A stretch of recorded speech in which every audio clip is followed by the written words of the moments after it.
dobrodošli na moj kanal. Izvinite zbog mog glasa, izgleda bolesna sam, ali sam odlučila da snimam ovaj video, pošto znam da ste želeli to da čujete i meni je ovo odlična stvar. U pitanju je maska od kvasca za brži rast kose.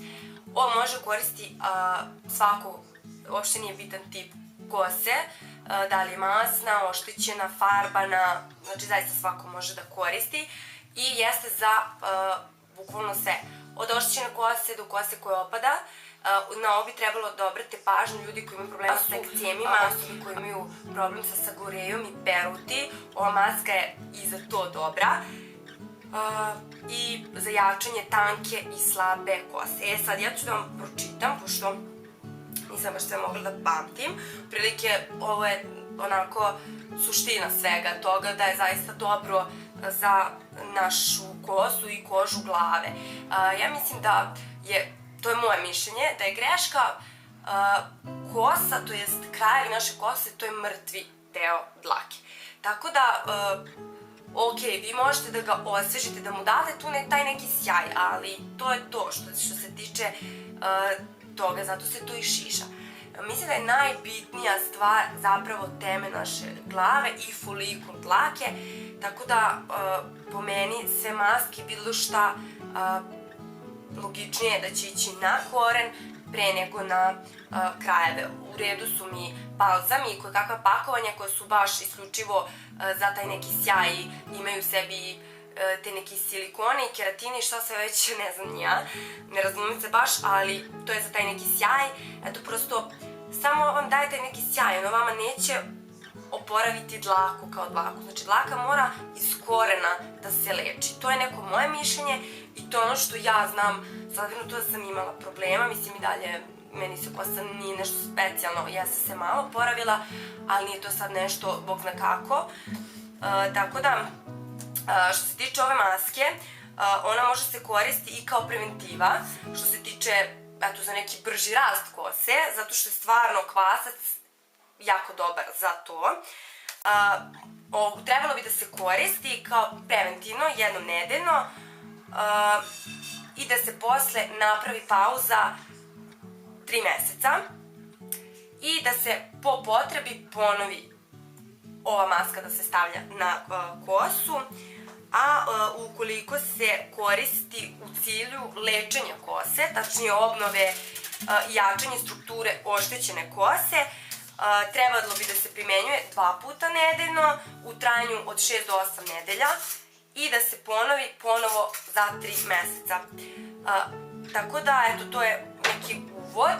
Kada mi se ovo otopi, ja ću vam pokazati kako se ovo pravi. Mislim, ovo je uglavnom meni mama pravila, tako da ćemo nazve to da vam napravimo, jer znam da vas je zanimalo i stvarno mislim da je dobro i zašto da ne, mislim, sve ono što je od prirodnih sastojaka je sigurno mnogo bolje nego neka hemija.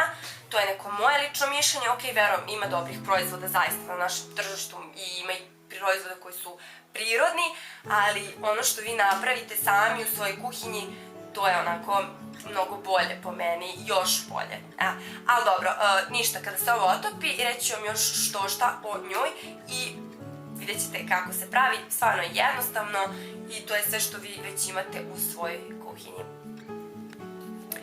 Od sastojaka vam je potrebno mleko, može bilo koje, zatim med ili šećer, ja se uvek preodlučim za med, jedno žumance, to jest jaje i 20 grama svežeg kvasa, ja nemam svež pa smo sada uzeli zamrznuti.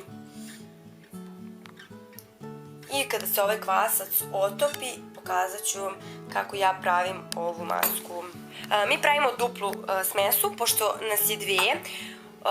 Ja ću vam govoriti za jednu osobu. U supenu kašiku toplog mlijeka rastvoriti 1 kafenu kašiku meda ili šećera. Najbolje je med, ali dobro šta imate. Mi stavljamo 2.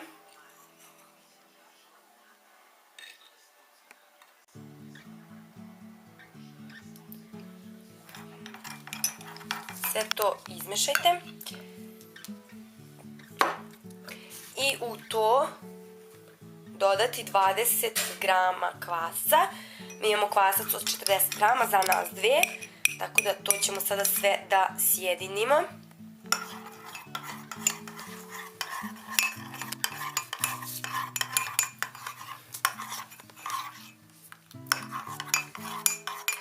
To ostaviti na toplo mesto da fermentira, tačnije da naraste, nekih 15 do 20 minuta.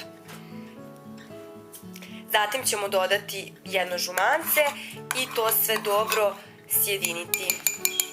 Nakon što je odstajao 15 do 20 minuta kvasac i narastao, dodajete jedno žumance u njega i to sve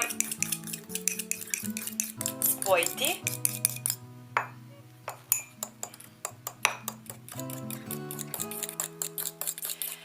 Dobijenu masu vi nanosite na čistu vlažnu kosu, umotati najlonskom kesom i peškirom i ostaviti na glavi od 50 do 60 minuta najmanje i zatim kosu oprati vodom i sa malo balzama. Ili možete naravno na prljavu kosu pa oprati kosu sapunom.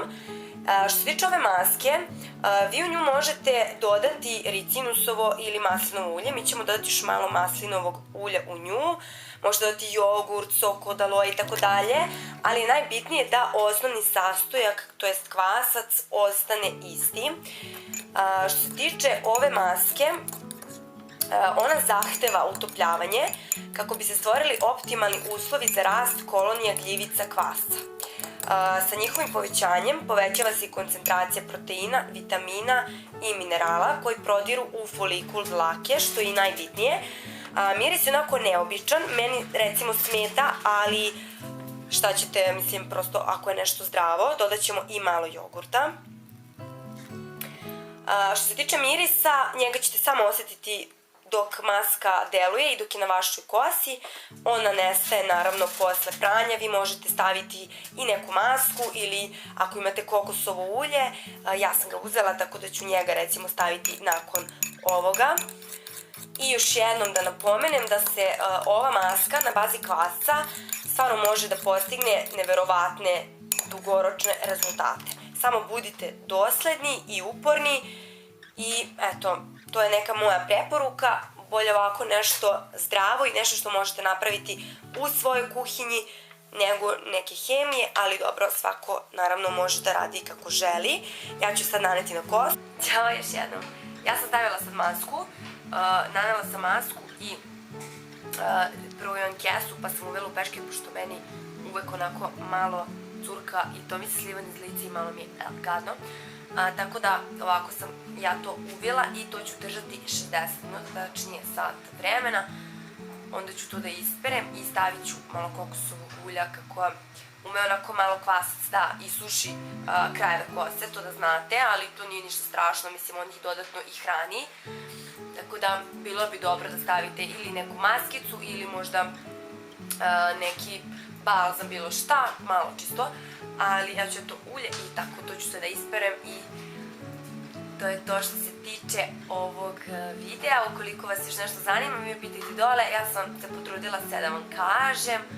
Ovo je maska koju je meni obično mama pripremala, tako da ovaj put smo nas sve zajedno i ja sam to snimila. Hvala vam puno što me gledate, nadam se da će vam se dopasti, ljubim vas, ćao!